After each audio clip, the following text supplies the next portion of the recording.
It was very much like a faucet shut off. One day we had traffic, cars were literally circling the block in every neighborhood on an everyday basis, not just weekends.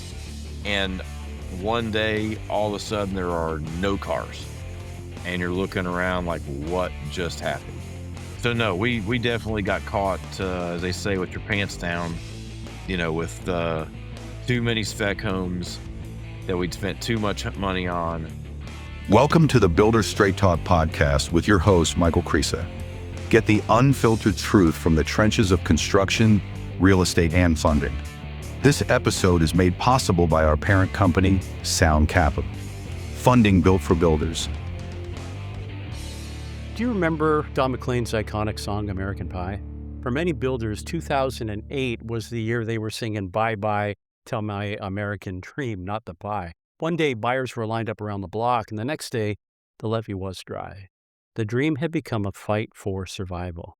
The phone stopped ringing, traffic disappeared, spec homes sat, debt mounted, and for thousands of builders, it wasn't just a recession. It was the toughest test of their careers. Some companies disappeared forever. Others curled up into the fetal position and simply hoped they'd make it through another day. But a handful of builders found a way through, not because they were lucky, because they learned how to adapt.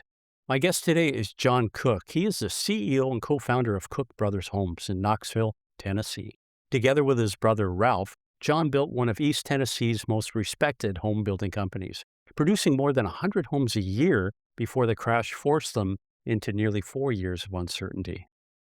In this conversation, John shares what it really felt like to build through the darkest housing market in modern history, why paying his trades every single week became one of his competitive advantages, why he believes cost-plus building should almost be outlawed, how Cook Brothers has deliberately built multiple companies to weather the next downturn, and why integrity, transparency, and faith have remained the foundation of everything they do.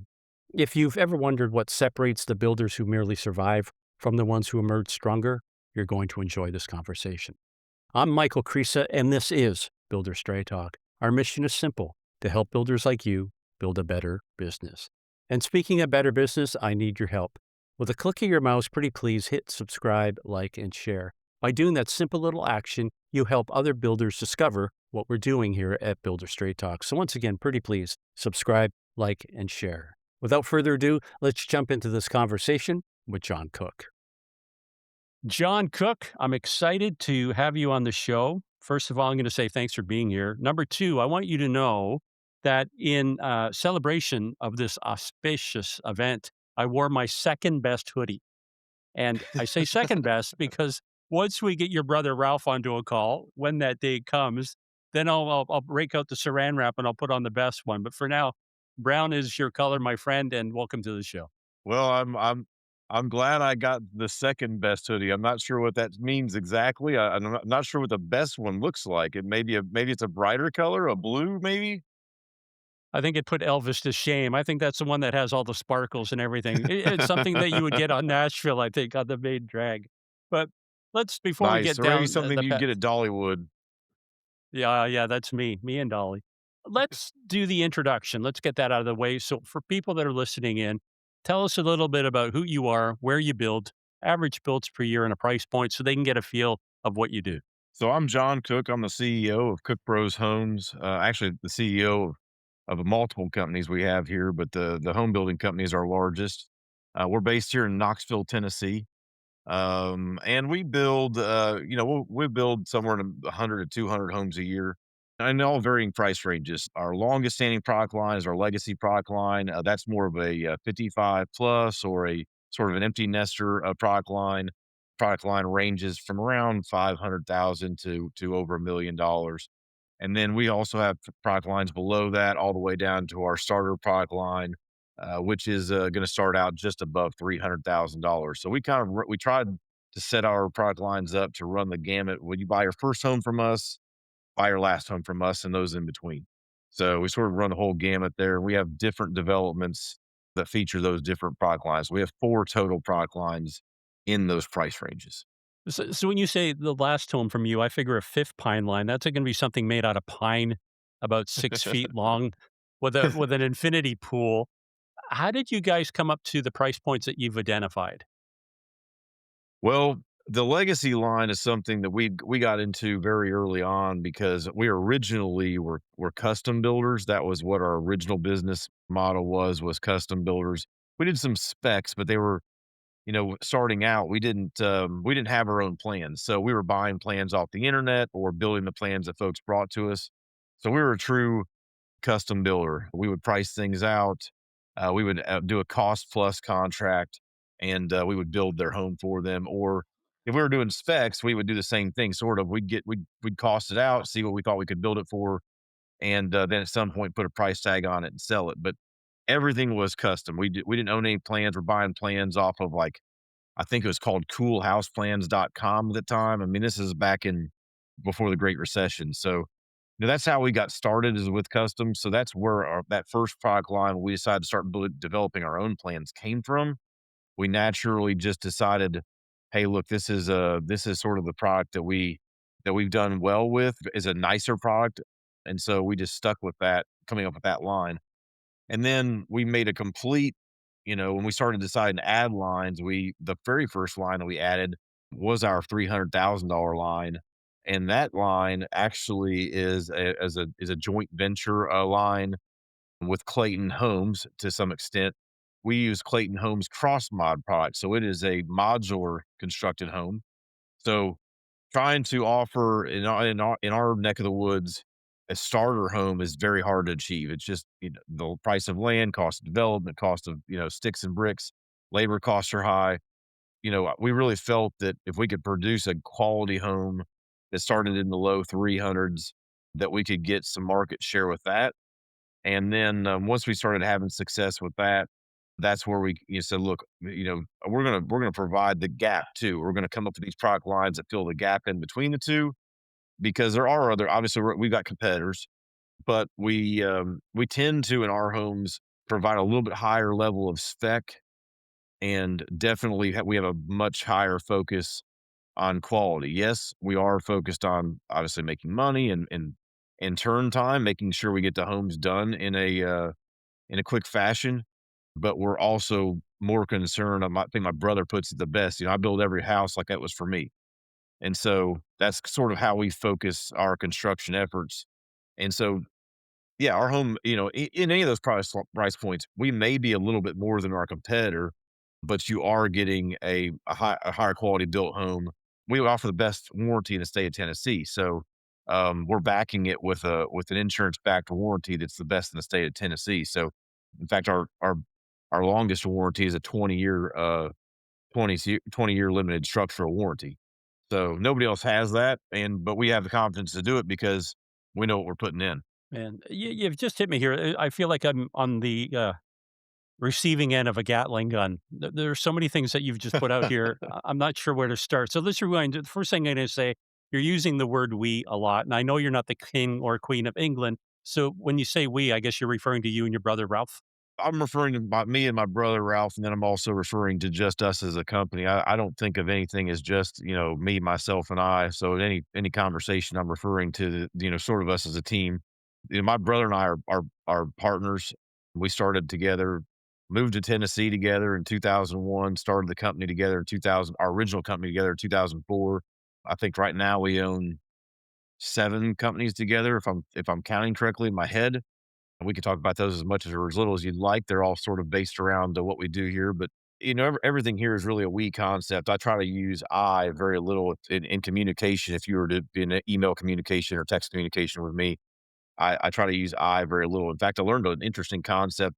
I haven't implemented it yet, but a gentleman that I'm friends with, we were talking about along these lines, and he said, "Look, he somehow got his computer set up to where when he uses I in anything that he writes, it automatically leaves it lowercase and does not capitalize it."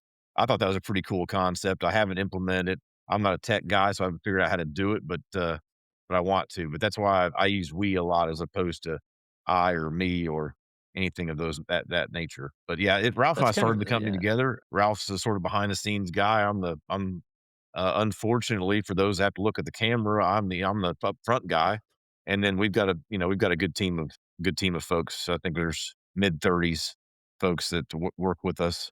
And notice I say work with us, not for us. I'm big about we're working together. We're not nobody works for us. We work together.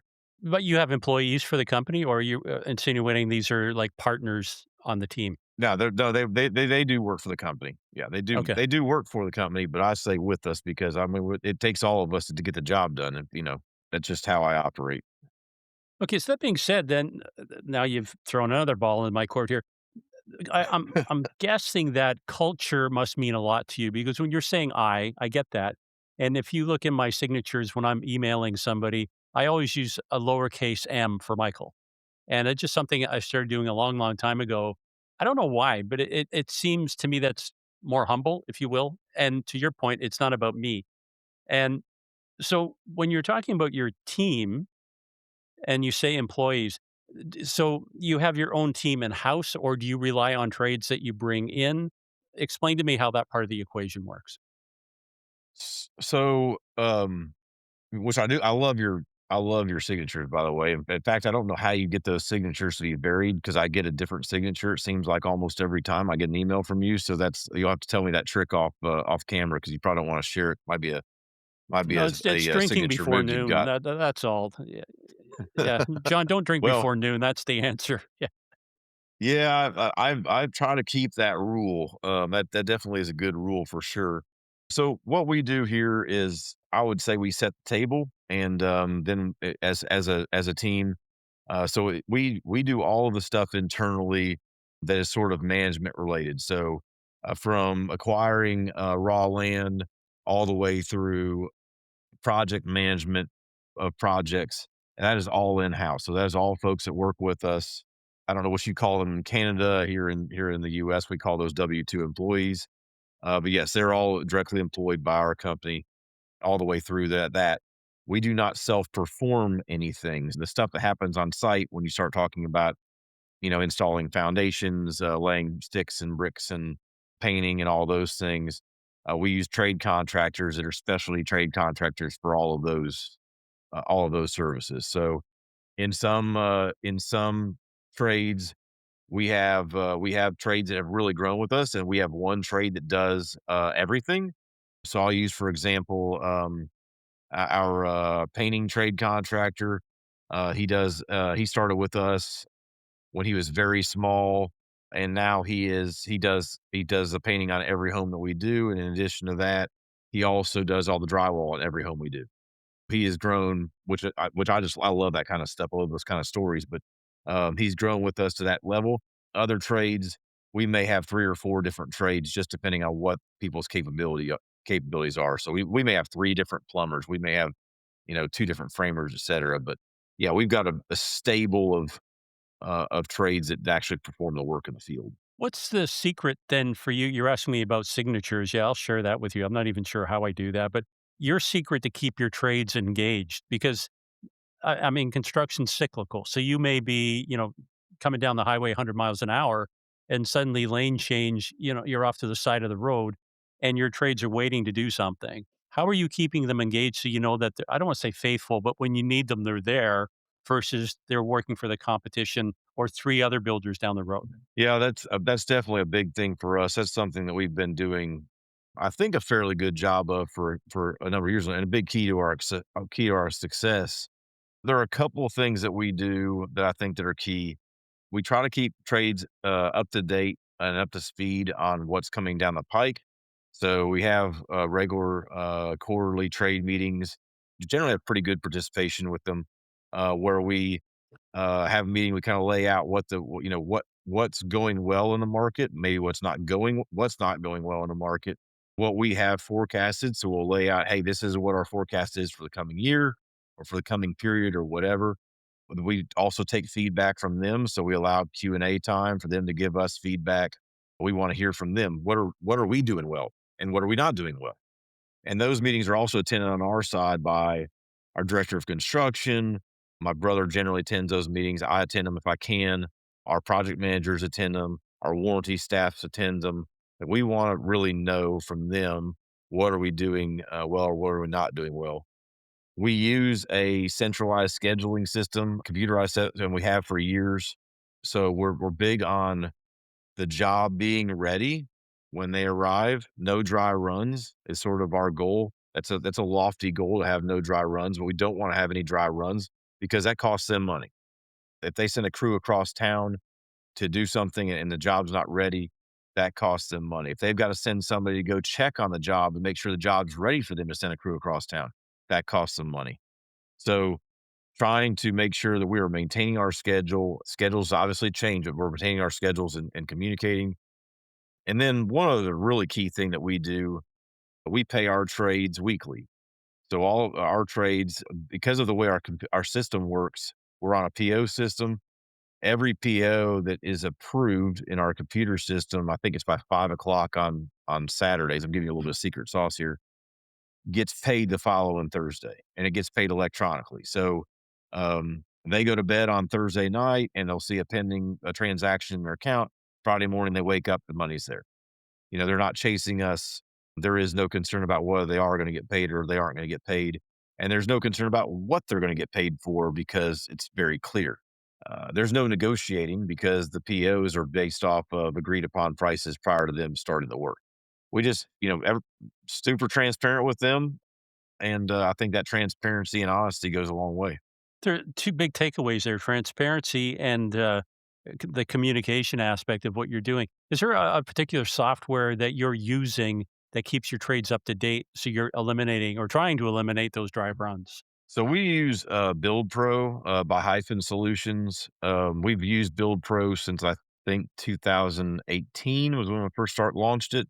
That software, if you talk to most, folks in the home building, industry that have worked at scale and have worked with different softwares, they'll kinda say, "Hey, look, that's the Cadillac, of project management software solutions." So when we started with it, it was really only being used by the big national builders, and they had just rolled out a way for those of us that weren't big national builders to be able to afford it.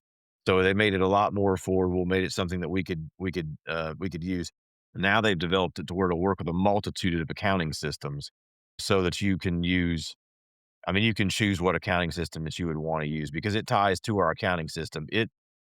When the PO is completed in BuildPro, that then sends a notification through the accounting system to pay that PO. It's seamless. Nobody has to run any kind of work. That just happens automatically. The project manager clicks off, that task is completed. The PO shoots back over the accounting system and says, "Hey, guy's done with his work, pay the man." It's such a subtle concept, pay them for what they've done. Don't make them chase you for the money. And from that, it creates loyalty. I mean, it's that simple. Treat them the golden rule, treat them the way you want to be treated. Yeah, that's how I think that's kind of how we came up with it, on the front end. You hear horror stories about people having to chase their money or having to go chase down contractors or getting a check and the check, well, you can't cash this check until Monday or whatever. So, we've always taken the approach, my brother and I have, pay everybody else first. Well, that's the right approach or not the right approach. I guess we could argue that, but that's the approach we've always taken is everybody gets paid first and we get paid with what's left over. And, we Yeah. should know what's gonna be left over if we're running a tight business. We know what our profit margins are, we know what's gonna be left over, and we know there's gonna be the money there. But, I think other folks take the other approach. In our business where you're playing with a lot of money. In reality, I think a lot of folks that even starting out, and that's where they get south because you're playing with lots of money and you're a lot of times you're getting your draws before the expenses come in. And so there is what's the word for it? A temptation to go spend that money on things that you shouldn't, to go spend that money on yourself. Well, I need a new truck, or I'd like to have a new boat, or let's go on vacation, or whatever the case may be. There's that temptation to do that as you're small. And even as you get big, I think that's a temptation, maybe to spend it differently, but to not spend it wisely. My brother and I have always completely separated our personal finances from our business finances. We run no personal finances whatsoever through the business. And vice versa. my controller would tell you if I accidentally use my business credit card for a Coke, I'm gonna bring her a check for $2.18 if that's what that Coke was. That's just how we operate. But I think there's that temptation for builders to operate differently, and when they do, they take a chance on somebody not getting paid. Do you see that being prevalent? So when you put back your custom hat when you're doing custom homes.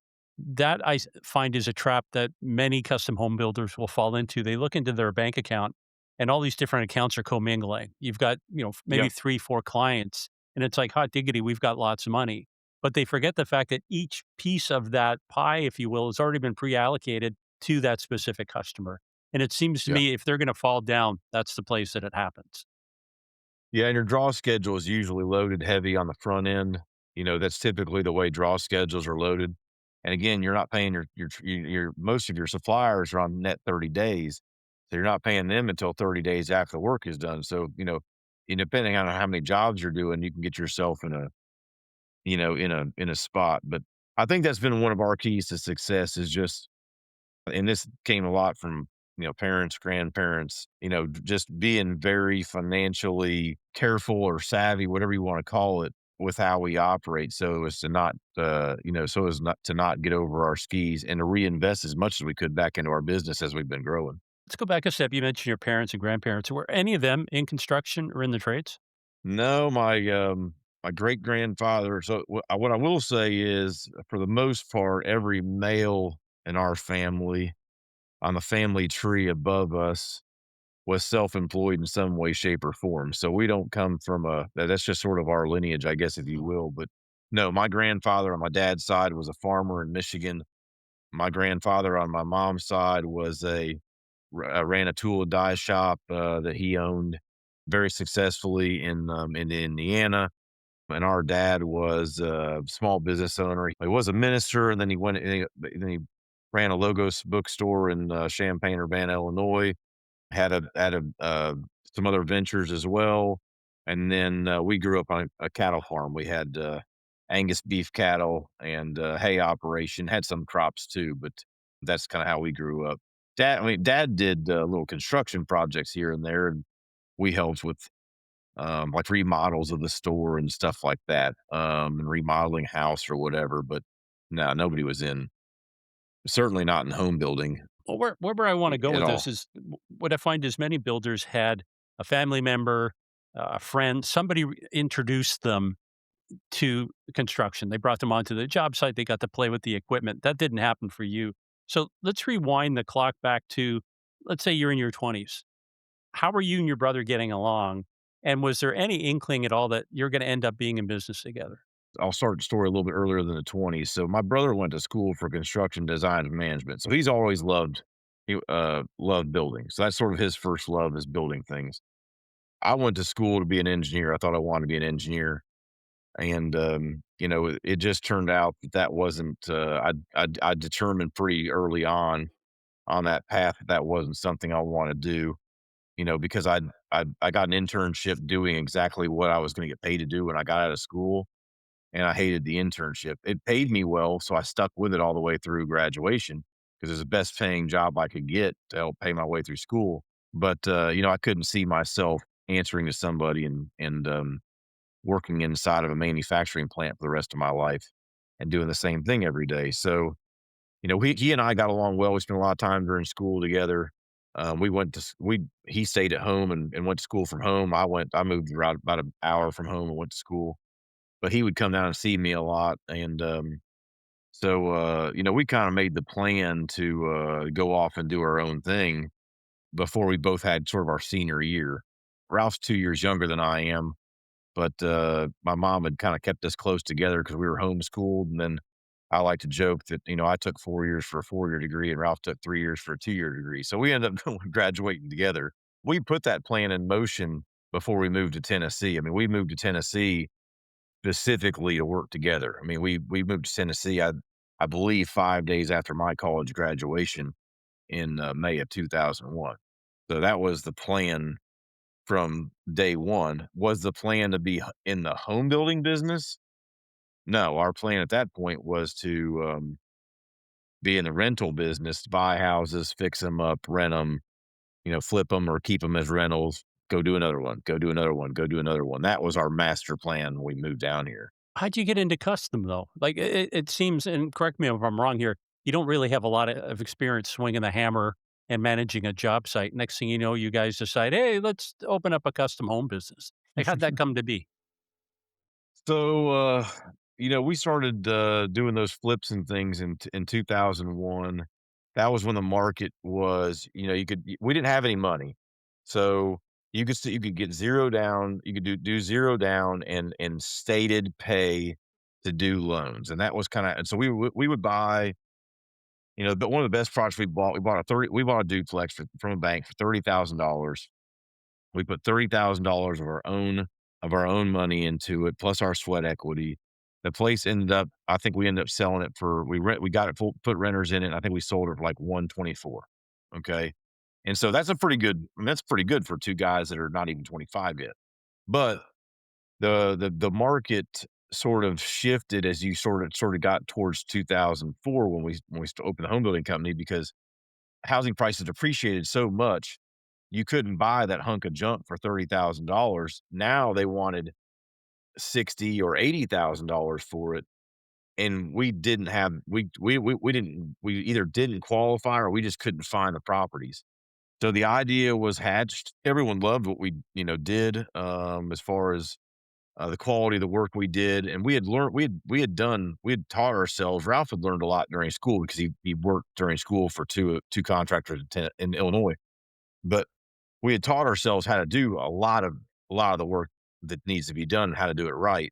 I don't know how we did that before YouTube too. So hey, I don't know what that means, but we decided to make that foray in home building, and for us, it really wasn't.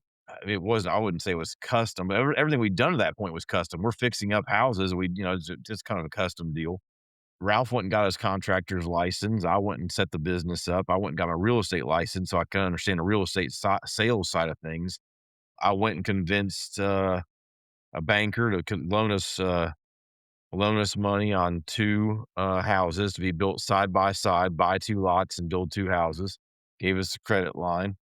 Away we went. I mean, if I make it sound simple, but I mean, it's, you know, two guys just trying to figure it out, basically. So you did your first home, that the duplex, and this is around 2004. The recession is looming, 2008. Were you feeling kind of cocky that you did the first thing, it worked, you're moving on to the second thing? Did you have any indication or inkling that the storm clouds were coming? No, we didn't. So we were young and I would say dumb, inexperienced. So yeah, those first two houses sold like hotcakes. We bought some lots, more lots closer to where I lived, and started constructing some homes there. Those houses started going like hotcakes. So we just, then we started building some more spec houses. Everything was going well.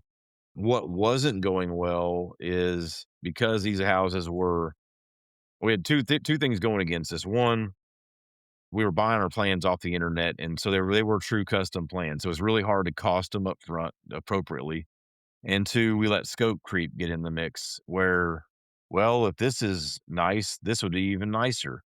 And if somebody will pay for this, somebody will pay for that.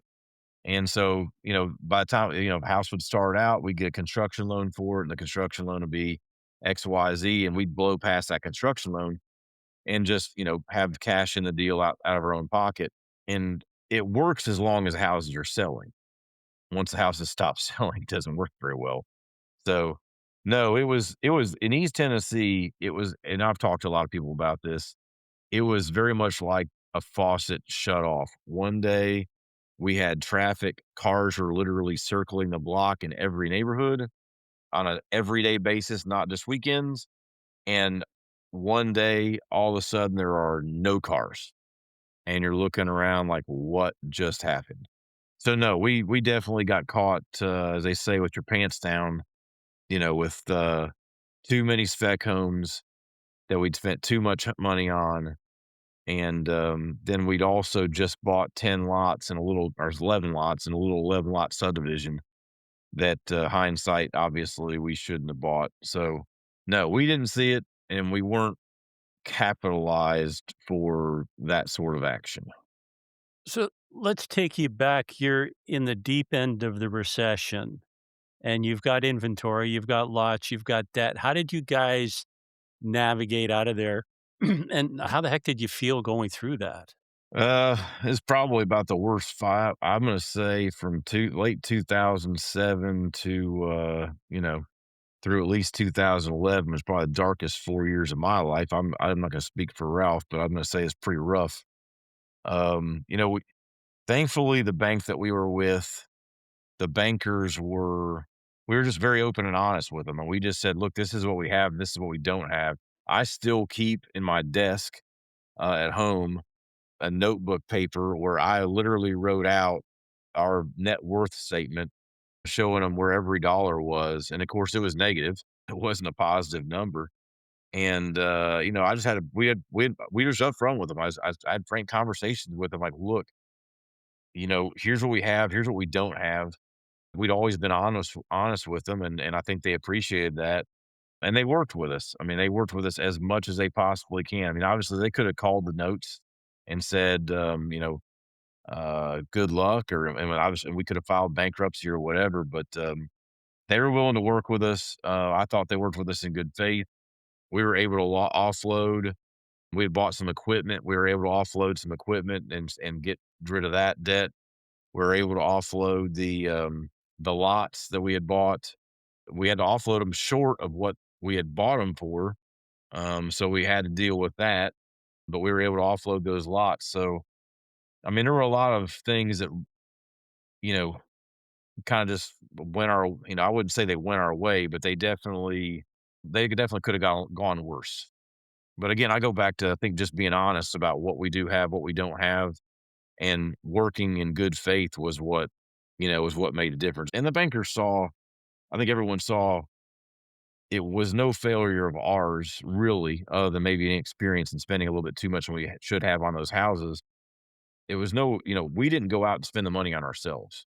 There were a lot of builders that had gone out and wasted their money. Again, we go back to they bought big houses and they'd gone on vacations like crazy, and they bought boats and maybe planes and whatever else, and we just laid on the table. This is what we have, and you can see we didn't spend the money on ourselves. So I think that went a long way as well. I think the big thing in your favor is you weren't trying to hide, you weren't trying to dodge it. You stood up, you told them, here is where we are. We want to work with you.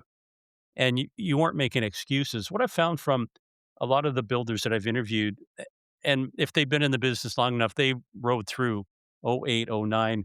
They either made it through the other side stronger or they died miserably along the trail, like walking through the desert. They had enough water to get through, or the birds picked them to pieces.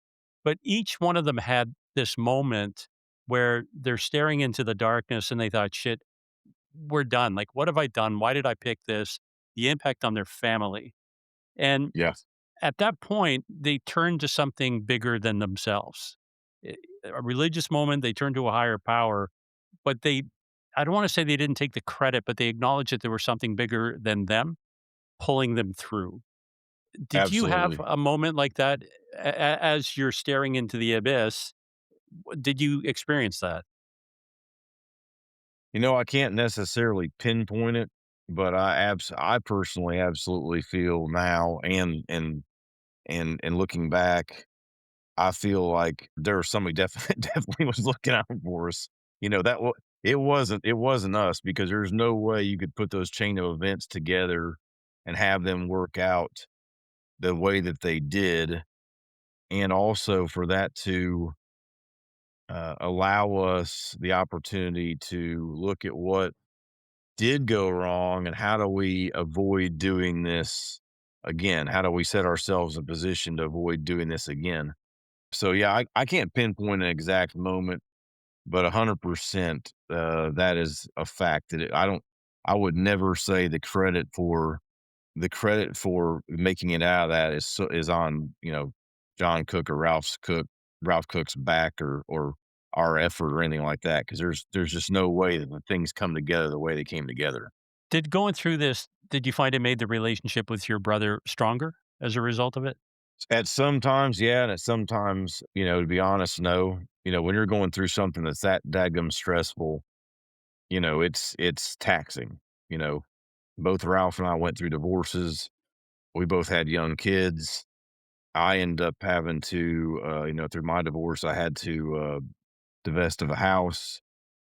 So there's some things that don't, that are make it difficult to get along. But I think for the most part it did. I mean, basically what we did was to look. Nobody's buying houses. We know how to remodel homes. We've proven that. We're going to go out and we're going to sell remodeling and addition projects, or we're going to do whatever we got to do to bring money in. I mean, what other choice do you have? I mean, our other choice was file bankruptcy, walk away, just accept defeat. And I don't think neither of us was willing to do that. So, I mean, we just did what we had to do, honestly. And so that's what we did. My brother's great at running crews, and he knows how to swing a hammer and knows how to do all the work way better than I do. I set about working on the sales side of things and the business side of things, and we hired up a crew of guys so that we could try to keep as much of the money in the house as possible, so we weren't having to subcontract the work.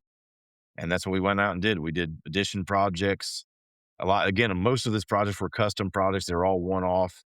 But we did addition projects. I mean, we would do remodeling projects, and then we hooked up with lumber liquidators, and this was really what helped keep us afloat, was the steady money from that.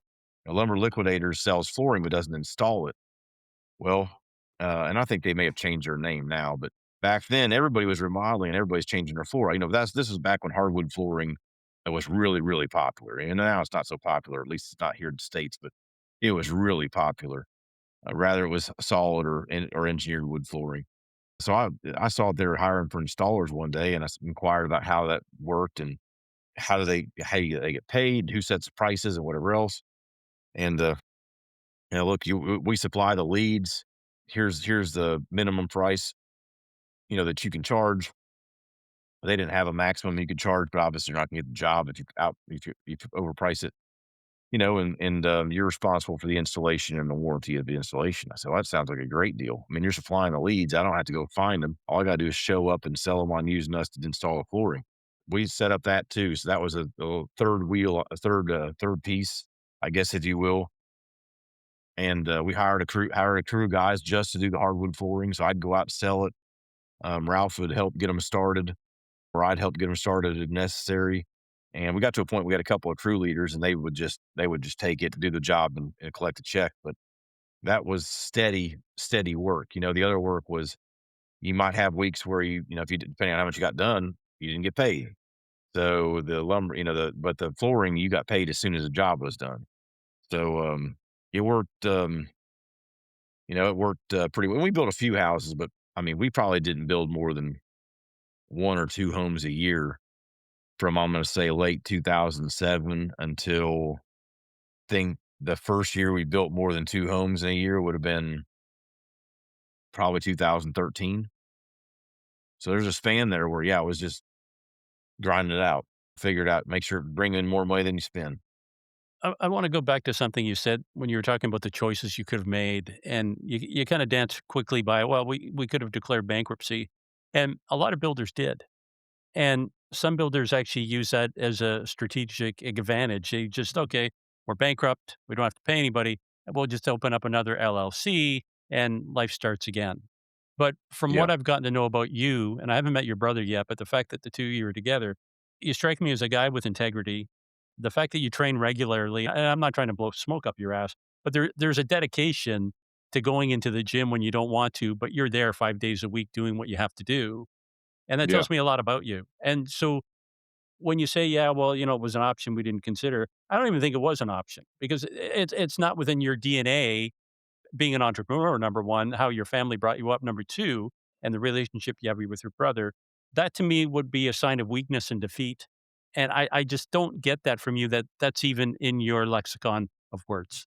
I can't say that we ever did seriously consider it, or that we ever even really did consider it. I just know that a lot of others were. And I think in the back of the minds of our bankers, and that was a concern of theirs, that, obviously if we file bankruptcy, then what do they end up with? So I mean, I wouldn't say that we use it as a leverage point to say, "Hey, look, if you don't do this, we're gonna file bankruptcy." I can't say we ever use it as a leverage point, but yeah, I don't I mean, it was an option that a lot of folks did use, and it's hard for me to say, would we have been better off had we? I don't know. I don't think we'd either of us be proud of it. Yeah. Um, Let's put that in the rearview mirror, and now looking forward, you guys are starting to churn out homes. You made it through. If I were to say what was, I would treat this like a paid education. You went to the school of hard knocks. What is it that you learned from that period that you've now applied to, let's call it the next generation of Cook Brothers homes? so I think a lot of things. One of the key things I think is divesting of assets across multiple different businesses so that we aren't just all everything that we have isn't just in one place. Because every market is cyclical, and so you've gotta protect yourself in business. If I've been reading there's a book I've been reading and kinda really talks about, like, look, you really shouldn't have and you start looking at public companies and you look at, like, somebody like Elon Musk, he's been big in the news lately. He owns 40% of SpaceX. He doesn't own 100% of SpaceX. He owns 40% of SpaceX. Well, why does he own 40% of SpaceX? Well, if he owned 100%, all his marbles are on the table in this one company, okay? And so kinda using that same, analogy, I guess, is just trying to, our home building entity is our big money generating entity. So we've got to make sure that that entity operates well and operates at a very high level. It does what it says it's going to do, not only for us, but it does for what it says it's going to do for our team members. It does what it says it's going to do for our outside. I would call them outside shareholders, which would be our trades and our lenders and those folks like that, because they have a vested interest in the operation succeeding, and does what it says it's going to do for our customer. We got to make sure first and foremost that does what it's supposed to do. But then, as it generates income, then we have to use that income appropriately to continue with growth, but also to set up structurally ways to be prepared for when that next downturn comes. We have our own land development entity that operates separately from the home building company. We have a captive insurance company that we use that's how we get the 20-year limited structural warranty.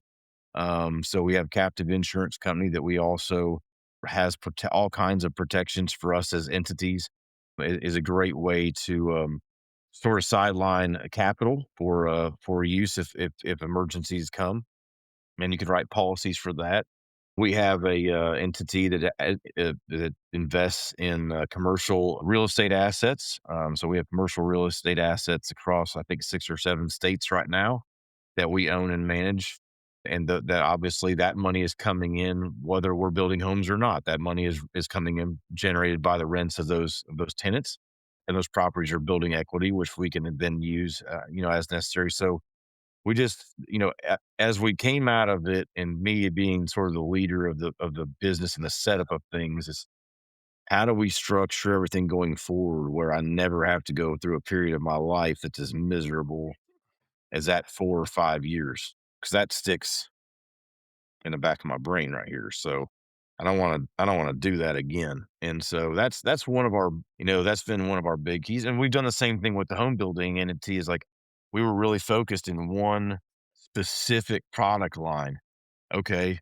But what if the market changes, or what if a couple of your developments, for whatever reason, they're not well taken because of the location or whatever? If you're just segmenting that one price range, okay, then if that market changes, then but you're blown up, you're exploded. So here, okay, let's develop some different product lines.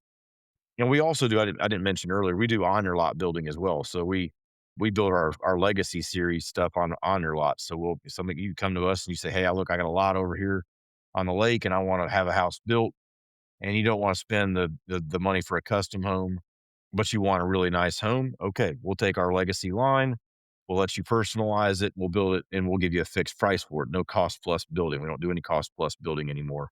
In fact, I think it should be outlawed. I hate cost plus building, but that's a different story for a different day. Setting up this, the home building entity plus everything past it to be able to weather the storm, because the storm is you know there may be a storm here right now. I don't know. It's kind of feels like there is, but we got to be prepared for it. No, I like your approach here that you've diversified fingers in many pots, as the expression goes.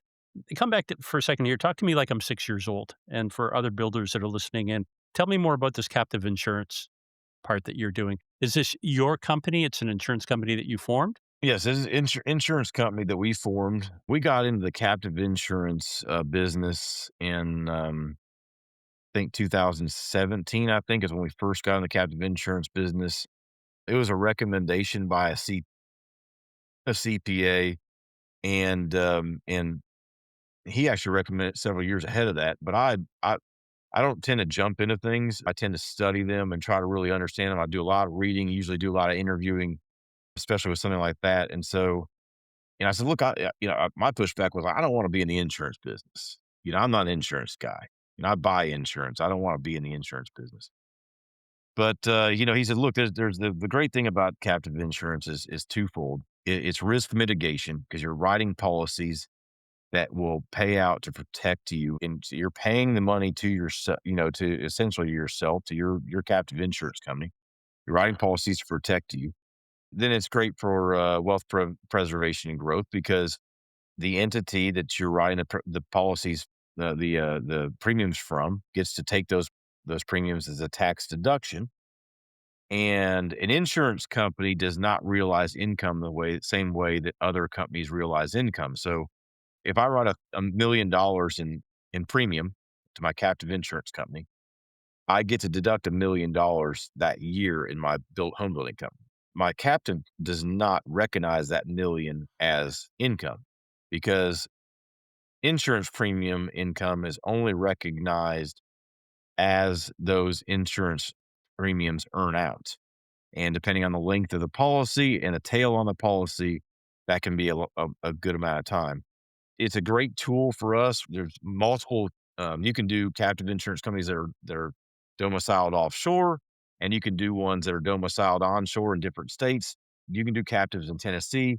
We chose to set ours up in North Carolina because of how North Carolina, they're very, very strict with their captive insurance companies. They've got great oversight. We were able to arrive at a great firm in North Carolina that helps us run it. And we've got an advisor in Washington who is a insurance guru that helps us advise us on it. I preach it to home builders. I don't have a lot of folks take me up on it because I think they think the same thing that I thought when I was introduced to it. Why do I want to get in the insurance business? But the guys that I have talked into doing it or that have listened to me enough that they've taken the leap and done it, they're like, wow, I wish I would have done this earlier. Let me do a lane change here. We talked about insurance, we talked about capital briefly. Tell me about your relationship with money.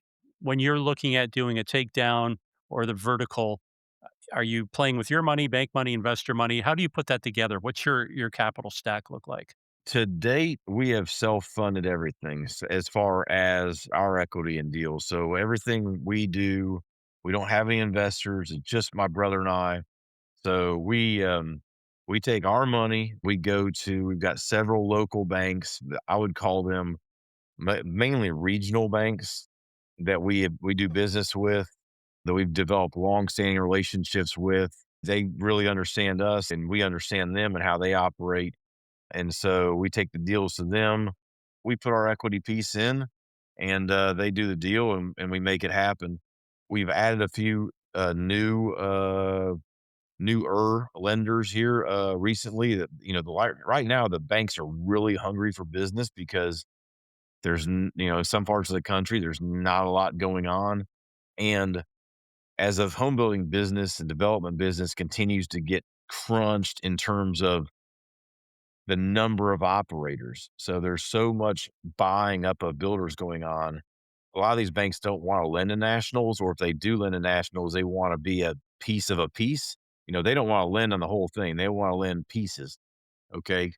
because they can get burned by a national, and they know that. They're really looking for, a small to mid-size builder, and there's fewer of us.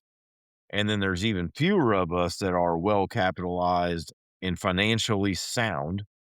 And so they're really hungry for business right now. So we've had some folks come after us that we've done a few deals here recently with some newer lenders. That sort of is what our capital stack is. We recently just launched a holding company, and so we are starting to take outside investor money with our growth. There simply is just not enough equity between Ralph and I to continue the growth trajectory we're on without taking in some outside injection of capital. So we have launched a holding company and are right now taking investor money going forward, but that we have not up until this date. This is a subtle time to introduce the people that own the podcast, Sound Capital. And I think I mentioned them to you before, the private equity. And it might be an interesting Yeah. conversation for you to have with them because they're not looking so much at your capital as opposed. So where banks are really great and they don't try to replace the bank. They try to work with them. It's like bringing another musician in on your band, right? And so banks love doing the acquisition and development part. Absolutely love it because they've got something in their hands that's tangible. And if you go south, they've got Yep. land, they can sell it. They love the takeout side because that's really where they make their money on mortgages to consumers. It's the vertical that is new to them, and that's a beastie. If they have their choice, they would take door number 1, door number 3. We don't wanna open door number 2. And that's what Sound Capital does. They just focus on the vertical because most of them are builders, and that's their pedigree. They know what it's like to be a builder, and they pulled their resources together. And we can talk about that further down the road, but I think that'd be a good conversation for you. You've got kids, and your brother has kids too? I have a daughter. She works in the business with us. She is sort of in a sales liaison capacity right now. She started in warranty. She worked in sales just a little bit and then has moved into a sales sort of liaison role. I've not mentioned my wife yet. I should have. She's a big part of business as well. She's our director of marketing. She was led our sales operation for years and now is our director of marketing. And she also does the on your lot sales as well. And yeah, then my brother, so my daughter's, see, my daughter's 22. And then my brother's got two sons. I think his oldest is 15 and his youngest is, I'm going to say 6, but I'm really bad with ages. So hopefully I didn't muck that up. So Um, that so prompts the question, you kinda beat me to the punch here. The legacy aspect of what you built. I mean, your brother and you worked really hard to put something together, which at the beginning, like, I don't wanna say didn't have any direction, but, "Hey, let's do some fix and flips, let's do this, that, the other thing," and next thing you know, here you are taking down 120 homes a year. So, I mean, you yeah, can look back, man, and say, like, you've got a lot to be proud of. Let's put it that way. And you didn't have, as I alluded to at the beginning, the pedigree. Nobody brought you into the business and showed you the ropes. You had to, like in my boxing days, my coach said, "Hey, novel way of blocking punches, Michael, but you may want to think of something else than your face." Right. And and you guys have adapted pretty quickly. So is there in John's world, let's say in that big imagination of yours, do you see the legacy continuing that your daughter will someday take the reins or Ralph's kids are gonna get involved? Is that kind of like the optimal dream, or is it wherever they wanna go on their own, it's their choice?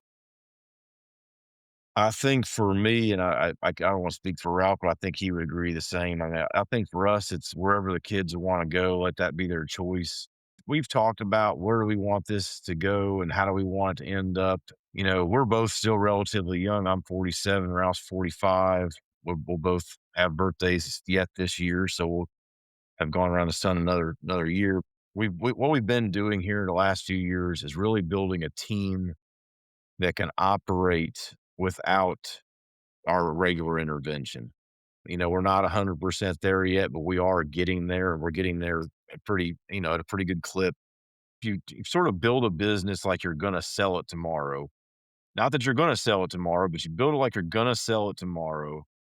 then that business is prepared for what you're building it really to be the best business it can be. If you're building it for what the buyer would want, what the market would want, then you're probably building the best business a business can be.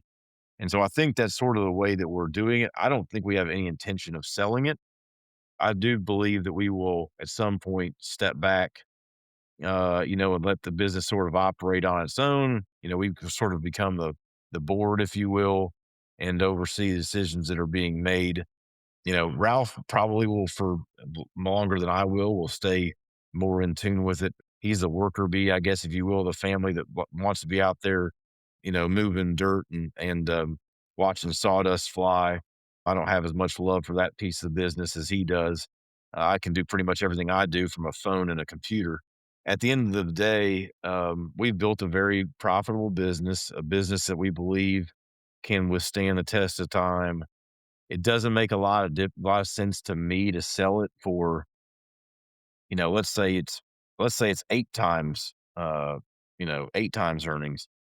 Well, I mean, that doesn't make a lot of sense to me when we could just sit here and operate it and continue operating and get those earnings, every year. And then we can, use that money to, if somebody buys us, where do they contribute their money? They contribute it locally, or do they take it back to some home office somewhere? How much of our staff do they keep? Those sorts of things. So, if we control it, then we control where the money goes. We control who stays, who's employed. I didn't mention this earlier, but another thing we're very proud of is even with with what we went through in 2008, we've never laid anybody off ever. I'm not saying we haven't ever let anyone go due to them not being a good fit for our company, but we've never laid anyone off. And so I think that would, if we were going to think about selling it, that would weigh heavily on our minds. Are they going to move the whole back office somewhere else? And now there's, 10 people that don't have a job anymore. But as far as our kids, man, if they're qualified to run it by the time, that they're ready, then great. I don't know. I don't know. That's a hard question to ask. And as we The continue to yeah, grow, they're not, we started from nothing. When you start from nothing, you know, you just learn it. yeah. And it kind of grow. You grow, kind of grow with it. By the time let's say you use my daughter for example. She's 22. Time she's got enough experience to run it, maybe she's 30. By the time she's 30, I mean, if we continue to do what we intend to do, this is going to be a 300 plus $1 million business. Is she going to be ready to step into running a 300 million plus dollar business by then? I don't know. That's a hard You're question to ask. And will she want to? Some people are wired for it, Michael. Some people are wired for that sort of stuff, and some people aren't, and we don't know yet. You know, at 22, we still don't know. We yeah, I'm sure just don't know looking at about what the 6-year-old. He might take over the world, or he might want to, design video games. I don't know. there's a gal that I would love to put your daughter in touch with. Her name's Andy Bliss, and she's with Brookline Homes out of Charlotte. And, kind of different in the fact that I don't wanna say ran away from the family business. She grew up in construction, and she was introduced to it by her father, but then went to university and pursued everything else but construction. And she got Yeah, a degree in psychological marketing. Like, this kid's smart. Let's put it this way, kid's smart. Ultimately comes back to the family business, and now she's the CEO. And the way they've structured the company in terms of the legacy and how they're gonna be transferring it over was fascinating. And without getting into it now, if you're up for it, yeah, I'd I'd be gladly interested. introduce you because they had the plan ahead of time. What is the best path forward to number one, there are several members in the family, so nobody feels like they've been slighted. Number two, how do we avoid paying the most amount of tax, keeping the most amount of revenue? And they came up with some really interesting scenarios that they're Yeah, implementing. I think that would make for a fascinating conversation. that would be very interesting to me for sure. Okay, well, let's do something like this, young man. I want to do a lane change, and I call this part rapid fire. And I don't want you to overthink it. Okay, Just buckle up. Put on your weight belt like you're going to do some squats. Hopefully, your groin doesn't pop out. And I'm just going to ask you a series of I've never had a sentences. hernia yet. Yeah, knock on wood. Um, and just fill in the blank. I'm going to shoot it at you. I fill in the blank and don't overthink it. Gotcha. I'll do my Ready? best. Okay. Builders tend to get in trouble when they I was gonna say overthink. Okay, perfect example right there, okay. Yeah. What's I the was one gonna mistake yeah, what's the one mistake you've seen cost builders the most amount of money? thinking they know everything. Okay. Biggest advantage of working with family? If you're working with, the right family, you know you can trust them. In today's market, what is the one reality builders need to accept? That things are changing at light speed. What quality do winning builders consistently possess? I don't know that I've ever met a builder that wasn't almost eternally optimistic. Good.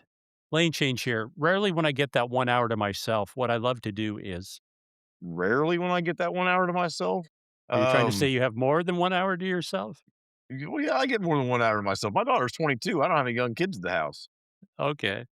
If I get an hour to myself, I'm gonna do one of 2 things. I am going to, work out, which I do at least 5 days a week, or I am going to, which this is gonna sound, doesn't make sense, but I will sit on my back porch and smoke a cigar and read a book, or just sit there and think. I love that cigar idea.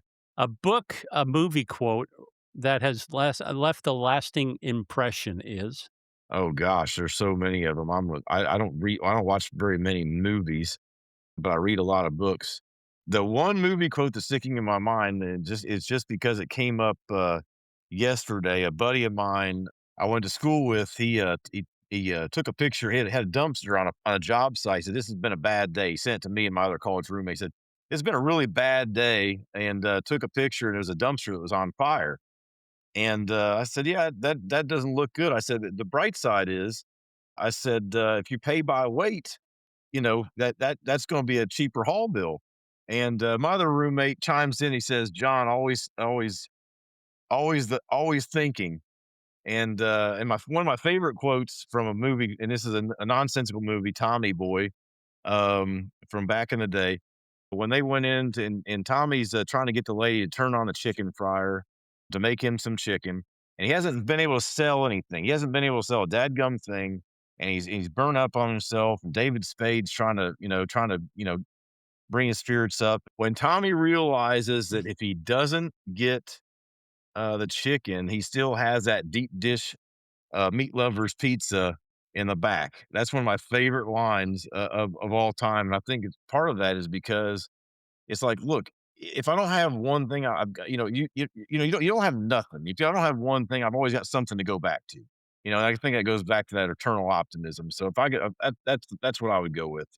It was a long story, sorry, but I had to tell the whole thing. Tommy boy, Tom, I think of the quote, "I don't have to stick my head up the cow's ass to tell you the meat is fresh." Yeah, that's one of my favorite parts of the movie as a movie as well. He also says, you could get a good look at a T-bone by sticking your head up a butcher's ass, and then he retracts his statement, you know? But, yeah, I wish Chris Farley was still with us today. He was great. Good man. One more question for you, John, to wrap this up, and I wanna tap into that spiritual side of you, and this is something that's not gonna happen for many, many, many emphasis on many, many, many, many years, but one morning you wake up and you realize you're dead. And you're thinking, "Okay, they can't get much worse than this." And next thing you know, you're standing in line, you're at heaven's gate, and you kinda look down the row and you see a bunch of familiar faces, and you're kinda surprised that they would be in that line, of all places. And then you see St. Peter, and he points at you, and he says, "John, come up here." And now you're standing beside St. Peter, and he's holding an iPad, and you notice that he's scrolling through all these videos. And then you realize each one of these videos is a snapshot of your life. And he looks at you and says, "John, I'm going to give you a gift that's never been given to another human before. I'm going to allow you to pick one. Pick one of these moments that you could go back to and change. What would that be?" A moment that's occurred in my life so far that I would go back and change? Well, you're dead, so there's no future from there, I don't think. Wow, that's an intense question. I'm trying to think of what one moment I would go back and change. Hmm. Well, that's what I'm gonna struggle with because I feel like every moment is there for a reason. And so I'm going to struggle with one I would go back and change because even the stuff that really sucks is there to, I feel like, is God's way of redirecting what he wants us to do.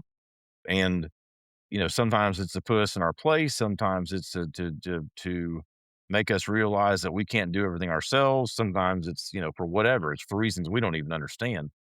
And the good moments, which sometimes it seems like those are a little bit fewer and farther between, if you really look, they're not. They're put there for other reasons. So I'm gonna struggle with just telling you one thing that I would go back and change because there are things I would like to not go back and revisit, but if those things were changed, what would that do to what today looks like? If I went back and I took away something that was painful, something that I didn't like, something that I didn't do well, because gosh almighty, that list is so long. It's longer than my dad gum, my arm times 1,000 of things I didn't do well. So if I go back and take away one of those things, how does that change who I am today? And does it change me for the better or does it change me for the worse? Because I would argue that in all likeliness, it may change me for the worse, not for the better. So I'm going to answer your question by not answering your question. I think that's a good answer, John. My friend, My I have answer. to say this. Yeah, it's been a pleasure. I look forward to meeting Ralph, and I'll end it by saying to be continued. Thank you. Thanks for listening to Builder Straight Talk. Make sure to like, comment, and share this episode on your favorite social media platform. And don't forget to subscribe to the podcast, available wherever you get your podcast streaming fix. Until next time, keep building smarter. This episode is made possible by our parent company, Sound Capital, funding built for builders.